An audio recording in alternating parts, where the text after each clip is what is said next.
হ্যাঁ স্যার। আরে না না স্যার, আমি আপনার কোম্পানির খুন খেয়েছি, না না নুন খেয়েছি স্যার। আমি আপনার কোম্পানির টাকা কোনোদিনই মাইর হতে দেবো না, জিন্দগি লয়, কোনোদিনই লয়। আরে টেনশন করিয়েন না স্যার, বাবারা চাষও করে সবাই দিকে। ও মারাত্মক নিজে, আমার থেকে বড় চিটিং নাকি? আমি বিশাল বড় চিটিং। ঠিক আছে স্যার, আমি চলেছি, পরে কথা বলছি। হ্যাঁ স্যার, আমি ব্লাউজ লোন ডিপার্টমেন্ট থেকে এসেছি। ও লোন ফোন দিতে পারবো না। মনে রাখিস, যে যে হারামের রুটি খেয়েছে গায়ে লাগেনি। ওই লেগে তো আমি লোনের টাকাতে রুটি খাই না, বিরিয়ানি খাই। তো চপ মুড়ির দোকান আছে তো? হ্যাঁ আছে। কি সন্ধ্যাবেলায় চলে আসিস, ফ্রিতে 5টার মুড়ি খাই দেবো।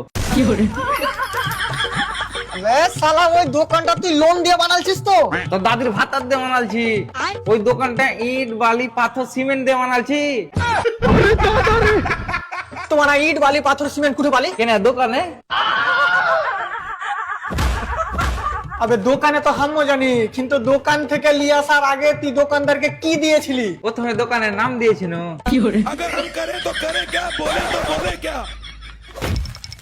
আবে তুই টাকা দিসনি? হ্যাঁ দিয়েছিল।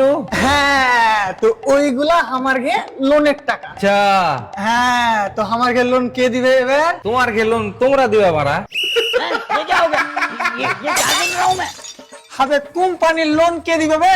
দেখতো মারা, কোম্পানির লোন কোম্পানি দিবে। আরে দাদা, কোম্পানি যে লোনের টাকাটা দিয়েছিল তোমাকে, ওই টাকাটা কে দিবে? কে জানি কে দিবে, আমি কাউকে জিজ্ঞেস করে বলছি তোমাকে।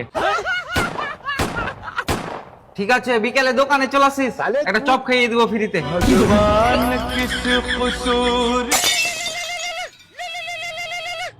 স্যার, হ্যাঁ স্যার। স্যার, আমি আপনার কোম্পানির নুন খেয়েছি, আমার কাছ থেকে 1 প্যাকেট নুন নিয়ে নিন।